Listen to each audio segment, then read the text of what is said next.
అప్పులు తీర్చడానికి ఆలయాల్లో దొంగతనం చేస్తున్న ముగ్గురు సభ్యుల ముఠా ఎట్టకేలకు అనంతపురం జిల్లా కళ్యాణదుర్గం పోలీసులకు చిక్కింది.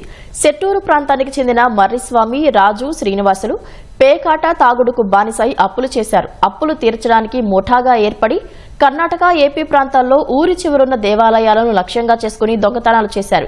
ఇటీవల కళ్యాణదుర్గం ప్రాంతంలో జరిగిన చోరీలపై ప్రత్యేక దృష్టి పెట్టి కుర్లపల్లి క్రాస్ వద్ద ఈ ముగ్గురిని అరెస్టు చేశారు. వారి వద్ద 22 లక్షల విలువైన దేవుడి ఆభరణాలు స్వాధీనం చేసుకున్నారు.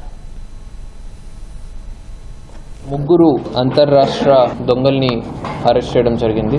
సో వీళ్ళు మోస్ట్లీ టెంపుల్స్ని టార్గెట్ చేస్తూ ఆ గుడిలో ఉన్నటువంటి ఇద్దరు దేవుడి విగ్రహాలు ఉండొచ్చు, డబ్బులు ఉండొచ్చు, హుండీ డబ్బులు ఉండొచ్చు. సో ఇట్లాంటివన్నింటినీ కూడా దొంగలించడం జరుగుతుంది. సో వీళ్ళ వద్ద నుంచి మనము ఆల్మోస్ట్ 22 lakhs వర్త్ అయినటువంటి 12 కిలోలు 300 గ్రాములు వెండి, 44 grams గోల్డ్ ఆర్నమెంట్స్, ఒక 20 kgs ఇత్తడి గంటలు, మరి ఒక 5 కిలోలు రాగి బిందెలు కూడా మనము స్వాధీనం చేసుకోవడం జరిగింది. Apart from some 35,000 cash.